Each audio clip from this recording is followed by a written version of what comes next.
Out of all of the labels that have been attached to Erika Kirk, now we add predator and groomer. Now let me stop right there. These are two words that are thrown around a lot. Just like the phrase, hey guys. It seems like you cannot do any type of announcement, any type of webcast or anything without saying, hey guys, hey guys, hey guys. And apparently you can't do anything on this subject regarding Candace Owens without basically taking her show, appropriating the entire thing, and then intermittently, every now and then saying, oh yeah, look at that. I don't get that either. That's called, I think, theft. But you know what? I don't have time for that. The latest part of this, the latest controversy, which goes to show you just how absolutely bereft of any kind of moral ballast or mooring, like a boat that's not tied up, is Erika Kirk, who has lived this grift, this con, this lie. And she reminds me, believe it or not, of Donnie Hathaway, of Joe Pistone and Donnie Brasco, the notion of the undercover cop. Because, by analogy, Erika Kirk has been living undercover. She's assumed a role. And when people who have been involved in undercover for a long time, they have to sometimes come in from the cold, so to speak. It's almost like a spy. And the same thing goes for spies as well. And to make sure you're okay, right? You're all right living this particular lie, this semblance, this version of reality. Not everybody can do it, especially people who are trying to get away with it. There are other folks who do it on such a regular basis that they don't even care. They don't care whether you buy it, whether you understand it, whether they're consistent or inconsistent, because their con is mixed with a sense of a delusion, not of grandeur, but a delusion of cool, sexy, and somehow somebody who can waive any of the rules of compliance. What am I saying? Erika Kirk decided, along the course of her life, trying to find a place to fit in. Is it the beauty world? Is it the modeling world? Is it the TV world? A woman so absolutely laden with incomprehensible, immane pulchritude, beauty, and sexiness. She knew, obviously, performance is going to be where she's going. She knew it. She absolutely knew it. And if you look at her life, it starts off in various iterations of it. Just kind of trying to figure out. But all the while, in the back of her head, she truly believes, and you can see it, that her beauty, her class, her panache, her veneer, the story, the cover, will always fill in the gaps. She doesn't have to worry about saying the wrong thing, living the wrong lifestyle. It doesn't matter. You will be so, in essence, besotted, so absolutely overwhelmed with her that you won't notice the fact that she's living a debauched, profligate, demented, sick, and crapulous life. Is that extreme? No. First, if you're going to abide the Christian I'm going to use some words which I'm sure I might be using correctly, but the fundamentalist words, the fundamentalist terms, the fundamental, the abecedarian, the elemental concepts. You've got to understand that in today's prototypically conservative Christian world, they do not countenance, they do not abide homosexuality, gayness, bisexuality. They don't. Now, you may not agree with that. That may not in any way be commensurate with or consistent with your worldview. Okay, fine. Who cares? In their world, if you want to step from your sphere and walk into theirs, and you want to take on all the trappings, the accoutrement, the vestiges, the rules, the conditions. If you want to do that, then what you can do is a couple of things. First and foremost, you must understand you cannot in any way abandon the notion. Not that gay people should be stoned or hurt or harmed, but that lifestyle is not preferred. Got it? Understand? Premarital sex is not condoned, allowed, permitted. It's not. Now, that may be, and I don't speak on behalf of this group, that may be overlooked a little bit, but. So here we have Erika. Erika, and by the way, would live a pretty normal, ordinary life. Boyfriends, multiple sexual partners, obviously. A little drinking, a little partying. And partying normally, at least in some circles, partying means drugs and specifically cocaine and hard stuff. I'm not suggesting that. But I mean, going out and drinking and, being sexy or thinking you're sexy or overwhelming men with your sexiness and pulchritude and all this stuff. And that's fine in regular life. But you decided you were going to veer into the lane of Christian conservatism. They used to use words like Bible thumping, which I find to be absolutely positively, I find that to be insulting. Nobody's thumping any Bibles. But you must understand the rules of the road. And the rules of the road are that we don't like that. We don't act like that. We don't do that. You got it? We don't do that. So what does she do? She's got boyfriends. She obviously, let's face it, the idea that she's abstemious when you're dating professional or collegiate basketball players, football players, whatever it is. Again. And she in no way tries to deal with this by saying, I kind of turned my life around. She just, you know what? She says, don't even worry about it. I don't even have to explain this. I'm doing this right now, and you are so in love with me. You're not going to ask me any questions about this because I don't have to answer any questions. I'm Erika Franzve, or whatever her name is. I'm Erika. I'm Erika. I'm America's sweetheart. I am your dream girl. I'm your dream girl. I'm Betty Boop. I'm Barbie. I'm everything all rolled up into one. You love me. You want to be me. And deep down inside, you wish you could be this hot, this sexy, and this popular. Nope. Doesn't work like that. There are a lot of Christians who are very devout, very serious about what they're saying. They don't understand what you're saying. Now, put that aside. Next little chapter. Children. When you deal, this might very well be the worst of the worst of the worst of the worst. Even that, you remember that little, that kind of a sizzle reel they did, so to speak, with her ex-boyfriend about, hey, cleavage shows, and, just she, again, this is Erika in this kind of her countenance, her image kind of moves, and it oozes, and it kind of leaks from one vessel to another. It extravasates, it breaks through it.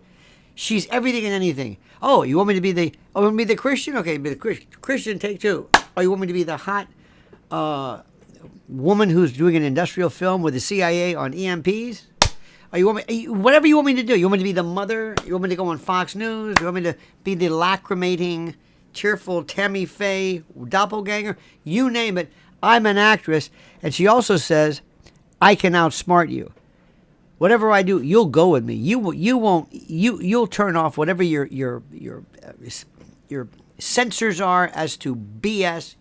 Okay. Now, so now we have the latest iteration of this because we have somebody who, when she was 25 years old and missed whatever it is, which again, beauty pageants. If that doesn't tell you everything, I don't know what does. But that's for another show. She meets this young girl. I don't want to go through this. If you want to, please, if you want to do this, please go, or watch it, I should say. Go back and watch Candace, or watch Nissy, or whatever her name is, and does a great job. You watch it. I'm not going to put her, I don't know why this drives me crazy. I'm not going to take her hard work, put it here, and then me sit back in the corner right and say, wow, Look, I'm commenting on it. No, I'm not. I'm not stealing it. No, I'm commenting on it. No, you're not. You're grunting. You're anyway. Look, it's a free country. What are you gonna do? Okay. But here's what you have to understand. Number one, first and foremost, there are women, and there are people, but women in particular, who have for so long put themselves out. Sex, sex, sex, sex, sex, sex. Look at me. I'm sexy. I'm sexy. I'm sexy. I'm sexy. Tell me I'm sexy. You know I'm sexy. Prove me I'm sexy. Verify that I'm sexy. Tell me I'm sexy. Do you think I'm sexy? Rod Stewart, I'm sexy. Tell me. I can't get enough of it. Tell me tell me how I drive you nuts. Tell me. I can do it. I can take it. And believe it or not, sometimes if you're in the male point of view, if you're in the male world, the only one you're going to hear that from is basically women. Assuming you were like, well, some of us who are born with this sexual magnetism. But let's, if that's what you want to do, look, if you're John Kennedy Jr. or you're whoever the hell you are, Lyle Wagner, dating myself, you got to wait for women to say this. Men don't normally say, "Hey, that's a good-looking guy. Wow." We don't do that. At least straight men don't do that. But the best part is, if you're a woman and you are seeking sexual affirmation by virtue of your own sexiness and pulchritude and incredible beauty, you will often hear from women how beautiful you are. You see what I'm saying? Women in our society have no problem by saying other women are sexy and beautiful and gorgeous and shapely and godly. You got it? That's the way that works. That's the way that works. You hear what I'm saying? That is the way that works. It's always been like that. Women can say things like, "Wow, you are so beautiful. You're so beautiful. Thank you. You're so beautiful. You're beautiful too. You're beautiful. You are so hot." And you're thinking, "Wait a minute, hold it. What's going on here?" "Oh, no, that's okay. That's our society gives somebody the leeway." Really? Seems to me like they're coming on to each other. This seems very, very, dare I say, gay. Oh, no. This isn't gay talk. This is chick talk. What do you mean? Well, they talk to each other like that. Really? Really? Yeah. It's just chick talk. Okay, whatever you say, I guess. So consequently, when you're out there and you're Erica, and you need to be told constantly how beautiful you are, you have to much. And sometimes all of your response are from other women. Take that particular equation, change it a little bit, and add to the fact that you've got somebody who's 15 years old. Oh my God. A 15-year-old immature little girl who would be daddy's little girl, except that daddy's been missing. So she has a hole in her heart, and she is that sensitivity. Erica reads like a groomer and goes right in for the kill. Right in for the kill. That's what you do. Oh, I see. Abandonment. She has abandonment. She has self-certitude issues. She has self-esteem issues. She's the man in her life. The first man, her father. She feels this detachment from. She will always go looking for that for the rest of her life. And when men figure it out, she's doomed because she's targeted. That's your vulnerability. That's your tell. And this woman, this Erica, she knows it. Oh man, she's just going in for the kill. And what groomers do, and listen to what I'm saying, what groomers do for men and women. Now in the old days, specifically the old days, when you're talking about men, older men trying to groom young boys, they want to seduce you. They want you to love them. They want you to fall in love with them. I can't say that enough. That is their goal. They want you to fall in love with them. You got it? You got it? It's critical. Absolutely, positively critical. It is critical that you understand this. They want you to love them. They want you to love them. And by the way, another thing, the real predator, the real groomer is patient. Very patient. But what she's doing is she's jumping the gun. She is saying you're beautiful, you're this and that, and then she's throwing in the sexual coquettishness that plays on words. Sex. I meant sex. Oh my God. Lady Garden. She's really pushing this. not only is she taking this vulnerable girl who's already confused and maybe a bit off kilter, a bit off center regarding her own particular worth, her own particular value, her own particular sense of self by virtue of her own life, she's then adding this little twist that, no, go ahead, that's okay. You and I can talk because, I'm going to introduce to you sex. And sex is playful. Sex is okay. And also sex is a compliment. You see, young lady, I'm Erica Kirk, and I'm giving you a sexual compliment by basically being salacious, by being suggestive to you. I'm paying you a compliment. You see how this works? I'm paying you a compliment. And that's how you're going to validate yourself. You're going to take sexual, not effrontery, but sexual aggression. You're going to take that as another value. Look, somebody's paying attention to me. That's good. You're 15 years old. You don't know. And what are you talking about? You got a grown woman, basically, telling you that it's okay to have sexual ideations and to sexually perform, either vocally or later on. And by the way, there's no, I don't think there's any indication that they ever met. I don't even know. But either way, do you see what's happening right here? If a grown man takes a young boy who doesn't know what's going on, and next thing you know, he is making overt sexual references and double entendres, double entendre, and all that stuff, and I'm doing innuendos and this and that, I'm telling a child that that's okay. That there is no blood-brain barrier, there is no marginal line, there is no firewall between hetero and gay sex. Because there is. Don't kid yourself. People say, well, sex is a continuum. No, it's not. No, it's not. No.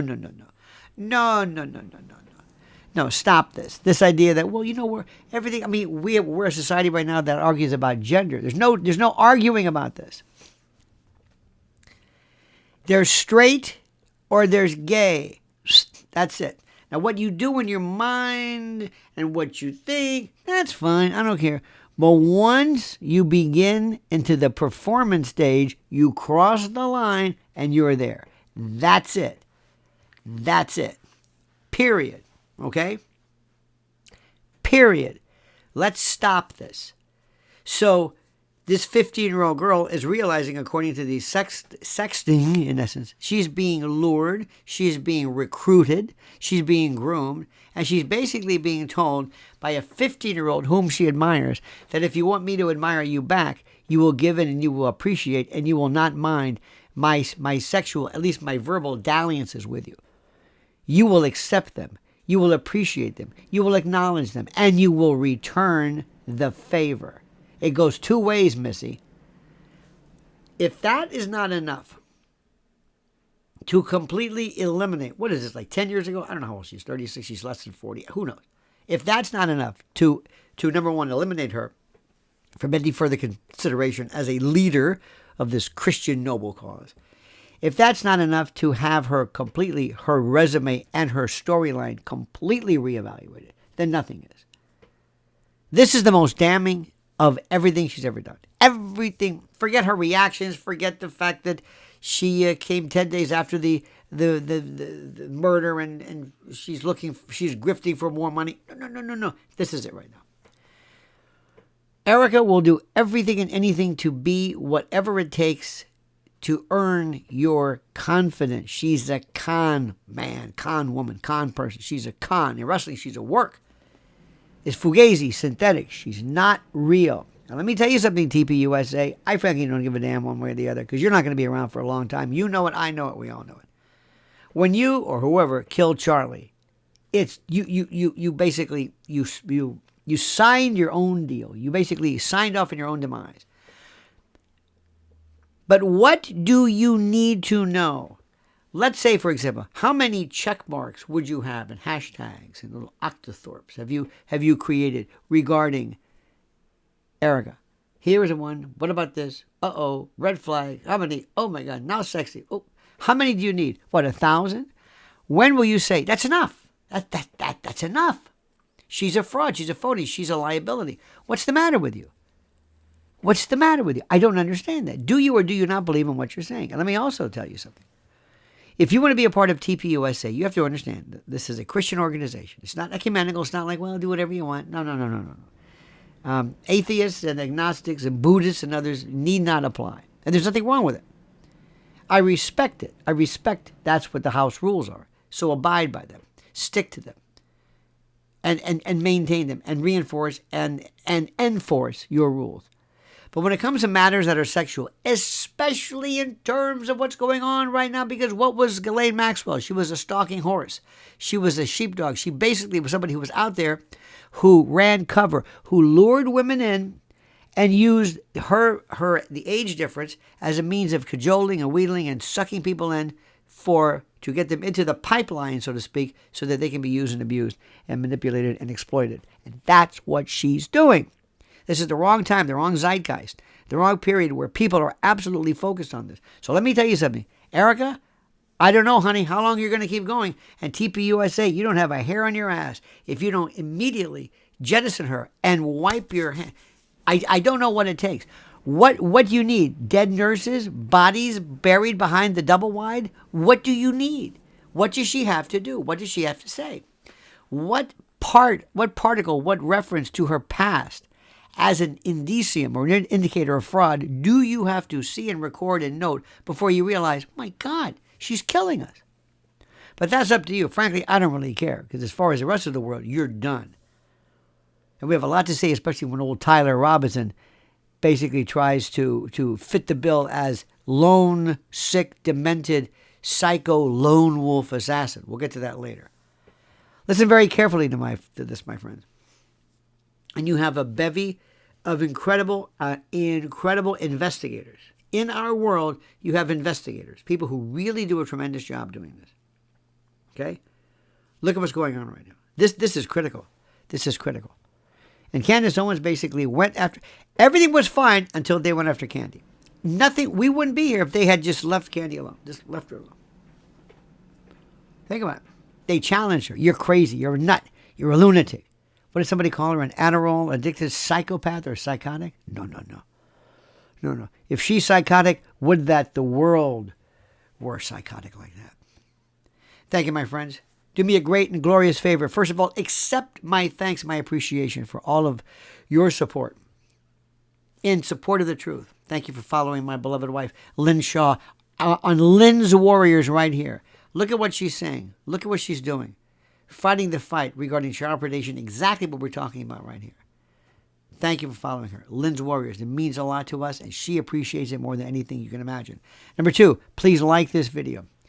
I don't want to spend a lot of time, but I think you know by now how this thing works. These are, you build your credits and you build your cred, and this puts us into the HOV lane of acceptability and promulgation and broadcast. So we appreciate that. Number 2, or 3, whatever. Please subscribe to the channel. 70% sometimes of the people who watch us don't subscribe. I don't know why. And also, I've got some sections for you, some questions. And your input is phenomenal. I read every single one. I don't have time to spend answering all of them, but I read them, and they're brilliant. And they were as much a part of this particular exercise and this adumbration and exposition as anything else. So thank you for that. So please, accept my thanks. Thank you. And now proceed and comment as you see fit.